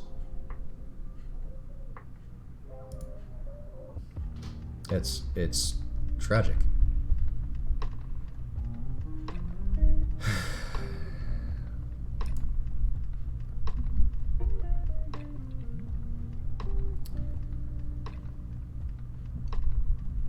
Alright. I'm honestly curious about that one. Let's start with these two. I know this is a sad title, to be honest. I have such a horrible life. Childhood abuse, rape, and multiple SA by my ex. I'm guessing sexual abuse, sexual assault. I have chronic illnesses and I've tried so many medications I don't even see the point in trying them. I'm bankrupt. I had to go into SW for money to pay my bills. Someone please help me. I don't have support from my family and my life is a mess. I think about writing a journal and signing off. Oh, sex work for money to pay my bills. The prostitution made me even more traumatized. Ooh, this is going to be an interesting one to try to wrap up in 20 minutes. Alright, let's do it. You are here for a reason. It may be that you can tell others of what you have gone through so that others can know. Hugs.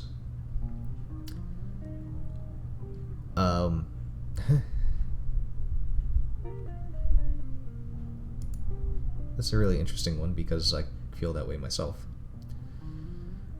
Not that I was, sexually assaulted and raped and then had to be a prostitute or anything. I hope this person's still going. We have some numbers. Contact a helpline. Yeah. Do you think you'd be able to help others? There's help. That's where you were on Friday, and I'm glad I'm still here. Okay. So.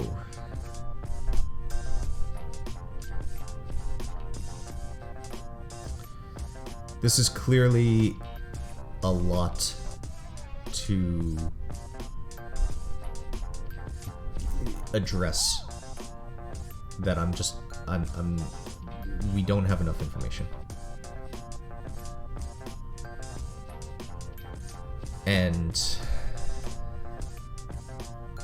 once again, this is tragic.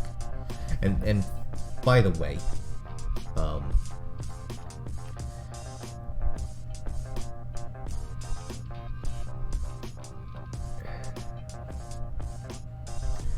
regarding how much pain and suffering there is out there, whatever your level, I talked about that before, like I was asked what counts as trauma and what doesn't, right? This is a lot of trauma.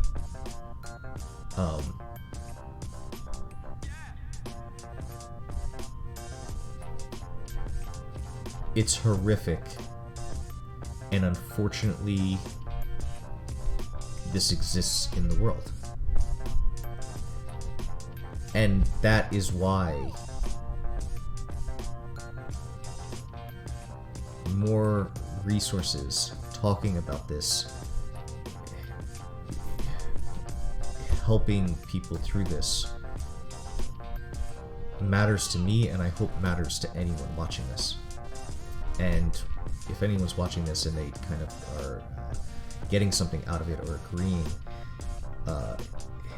if you know other people who could benefit from this and you think it could help them watch, please spread the word. Not for me, for them. Like, I'm doing this because I feel passionate about it, but I'm doing it because it's like I see this and it's like I want to. We need to help this. We need to heal. There's like way too much pain and suffering. And you might not have it as bad as this person, but there are people out there that are dealing with just even some of this stuff, and they need more help, more resources, And I don't think just being like running commercials like, let's talk about mental illness. Let's destigmatize it. Shut the fuck up. Be useful. It's not doing anything, in my opinion. I think it's been destigmatized at this point. I know that there are still, like, some people out there, and again, I know that trauma can make you want to hide it and push it down and look perfect, and you put masks on and stuff, and that's not what I'm saying. I don't think, at this point, it's like the vast majority of people are, like, afraid to go to a therapist. We're, like, the most medicated, therapized society ever. What we really need is more, like, empathy and compassion and understanding and, like, real actual tips and resources and things like that. So the thing I want to focus on here is they're talking about being suicidal, and I have talked to a few people in the very recent past, since I've started doing this, who have talked to me about being suicidal because I'm doing this. And some have been at varying levels of it.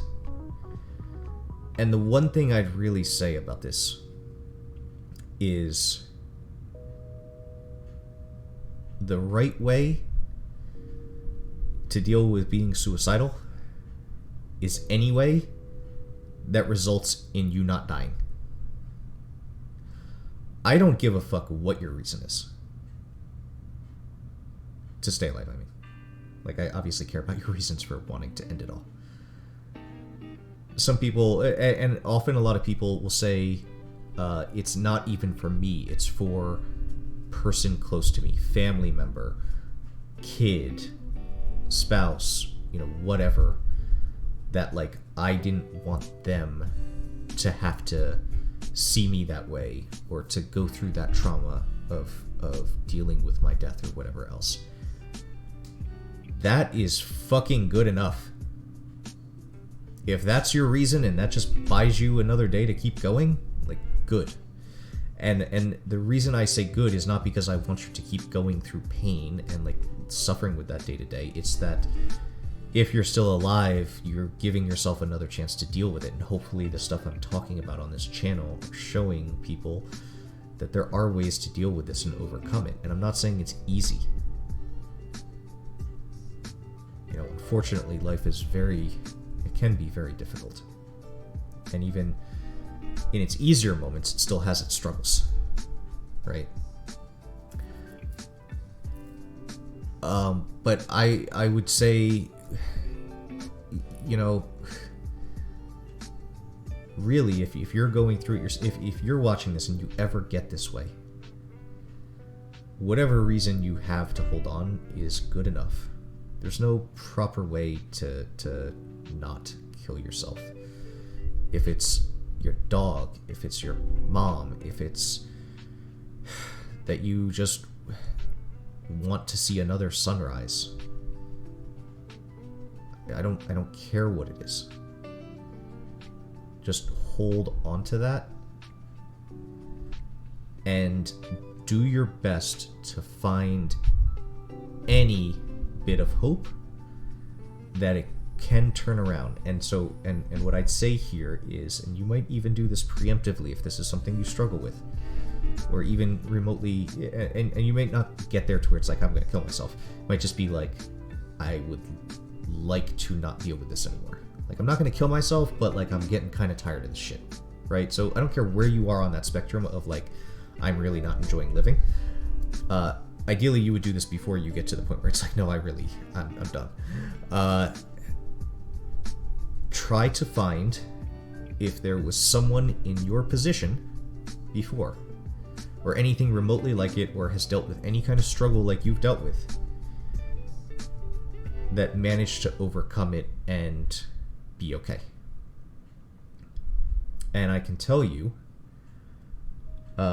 there have been some people who have gone through some tremendous suffering. I mentioned this person on another stream before, and I believe the book is like A Child Called It, where the the mom just basically tortured this child since it was born, would like rip its fingernails off and like just malnourished, lock it in the basement, starve, like just awful, awful, awful shit, right? And they survived and they moved on. And it's like, I'm not saying that they did it, why can't you? That's not the point. The point is it possible that you could be beyond this, that you could move beyond it and heal it, and then your life would be okay from then on out? If it's possible, then there's some hope. If there's some hope, then just hold on to that. And if you can tie that to some other reason, even if it's external from you, go with it. Go with it and use that to just go one more day. And I will finish by talking about someone that I'm working with. I'm going to stay very anonymous on this, but they found themselves in the not distant past just wanting to end it all. And they had been there before, and they felt like, yeah, I know I can get out of it this time just like I have in the past, and like things will be good, but it always comes back to here. So like why even continue this cycle, right? Because it just never actually gets better. And it's like, okay, it's not a terrible point, but they managed to not do it. And again, I'm just going to stay really vague, but you know, for whatever reasons. And I began to work with them, and I asked for just a very small amount of time, and basically, and that was kind of like, all right, before you get back there again, before you give up all hope, can you give some of the stuff I'm saying and some of the work I do a chance? Because the option to kill yourself will always be there in the future anyway. But if you haven't exhausted all options, give it a shot. Because I'm living proof. Having been locked up in a mental institution as a teenager, having been suicidal before, multiple times. And not just suicidal, like, my life sucks so hard right now that I am at rock bottom and I'm ready to end it all. I've been there before. But I've also been philosophical about it. To where it was like, I recognize the noble truth that life is suffering. And I recognize, and again, we could get into a Buddhist, philosophy and religion and thought, but essentially it was like, the rest of my life is going to include pain and suffering. Like, the likelihood that I become a Buddha and transcend this is slim to none. Ergo, why would I continue to do this? From a rational standpoint. Not like right now this sucks so bad, but like I'm just not generally happy. I'm just like pretty, like, if not miserable is like the regular. Like, okay, I'm not suicidal, but like going through another day where like I gotta do shit that I don't even want to do and struggle with stuff and suffer and have pain and all this kind of stuff. Like, why am I wasting my fucking time?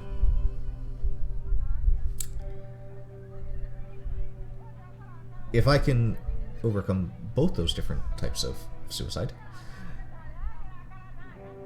and then get to here where I'm doing what I'm doing, then it's possible that you could overcome your traumas and fears and pain that is laying you this low as well.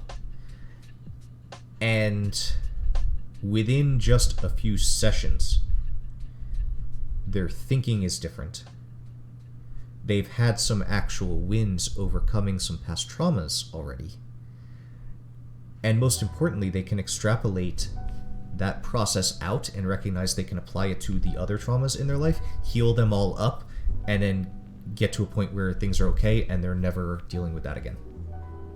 So it is possible. Recognize that other people have done it, that some have been in your position, some have not. They've had other traumas, some worse, some better, maybe not as impactful or whatever. But all across the board, people have managed to heal, forgive, and move on.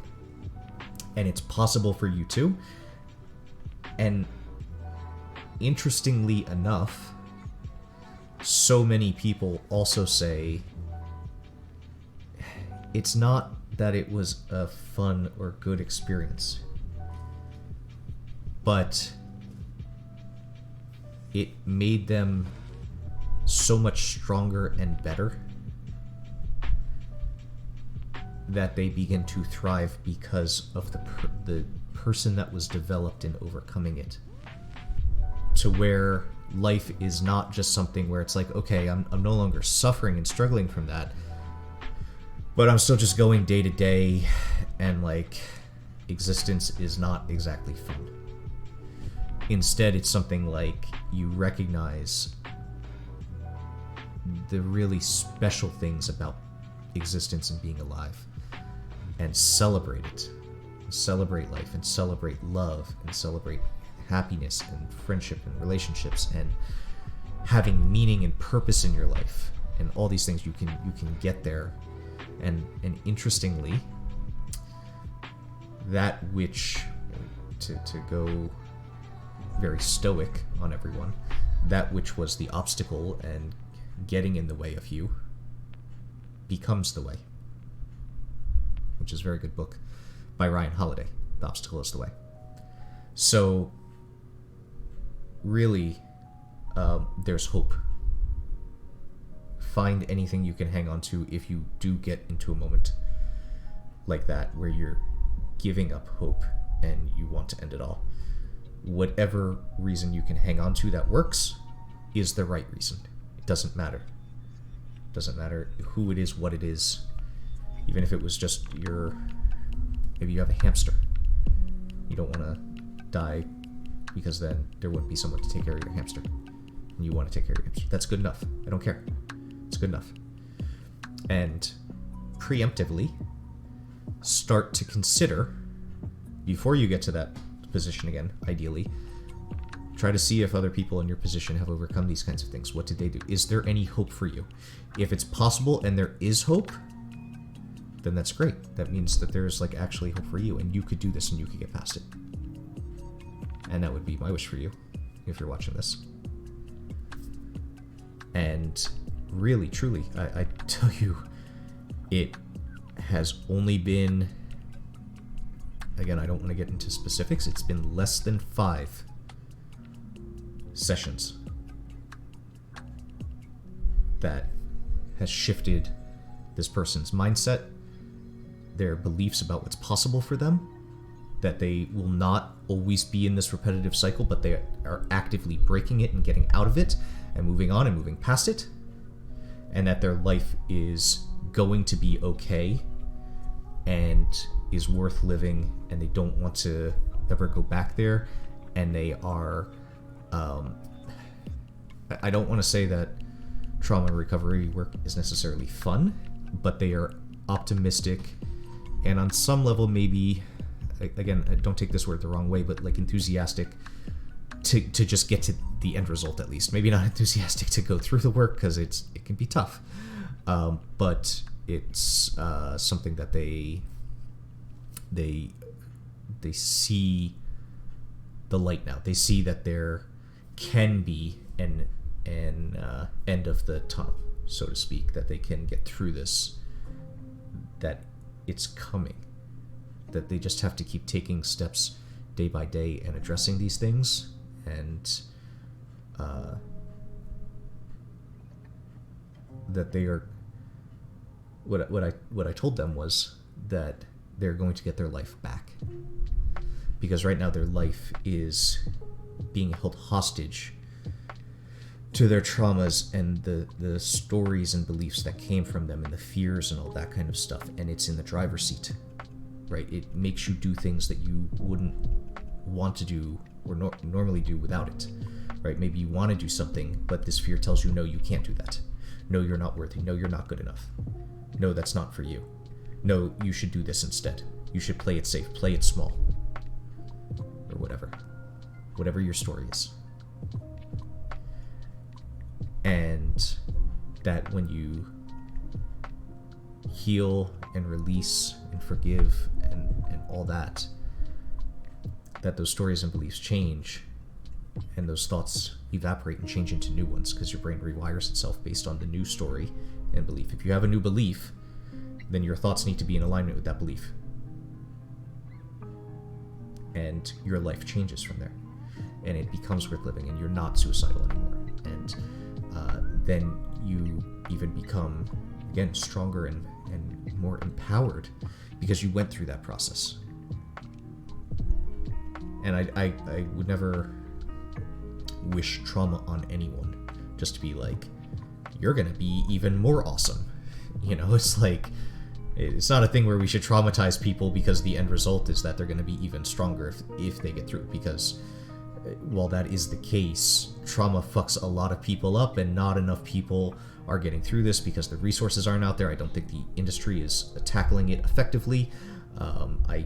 And it claims a lot of people, like people are still committing suicide and all that kind of stuff. So that's why, you know, I feel like more people should be talking about what I'm talking about. Hopefully this spreads more.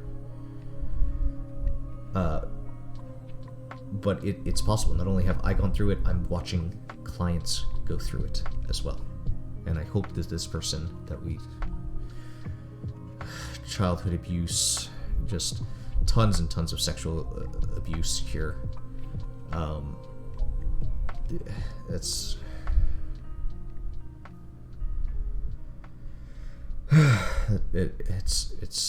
tragic. I hope that they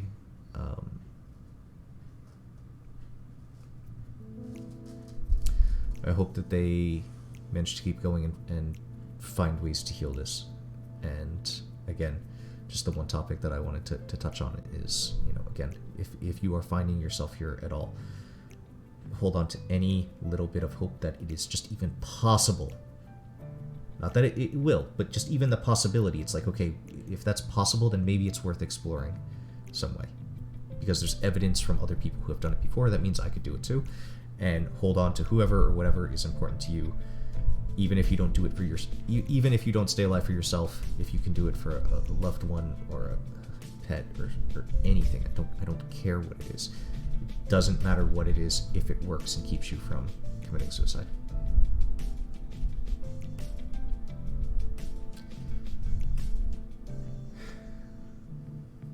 I think that's probably a good place to end after 2 hours. So,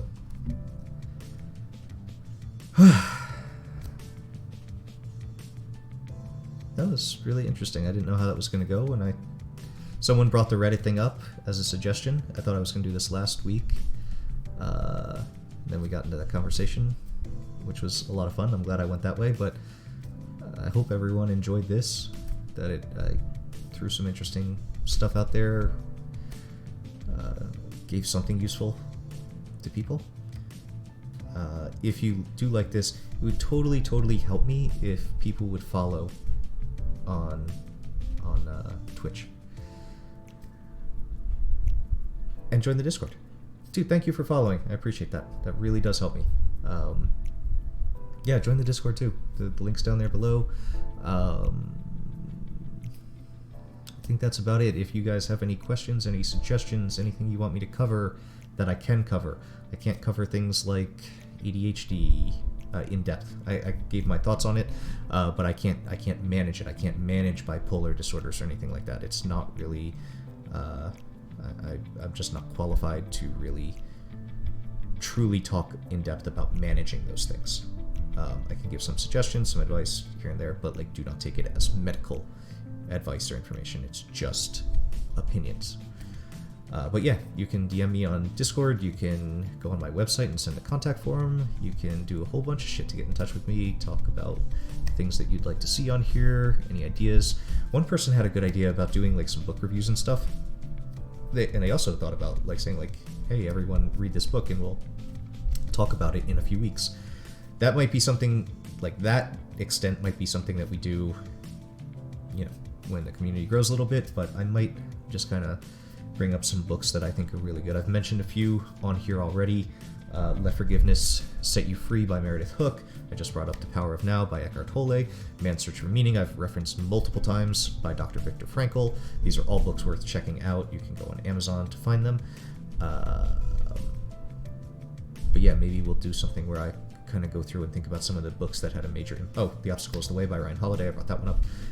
Maybe I'll kind of get into reviewing some of these and talking about some of the big tips and ideas in some of these books that have helped me, along with doing the Reddit thing, chatting with people, and we'll kind of see where the stream evolves now that I've laid out a lot of stuff and monologued a bunch in past streams about practical tips and trauma and all that kind of stuff. So I think that's probably a good place to end. Thank you for watching. Thanks for all the support. Thanks for all the feedback that you guys have been giving. It's actually been really, really awesome to see that people are getting something out of this, and that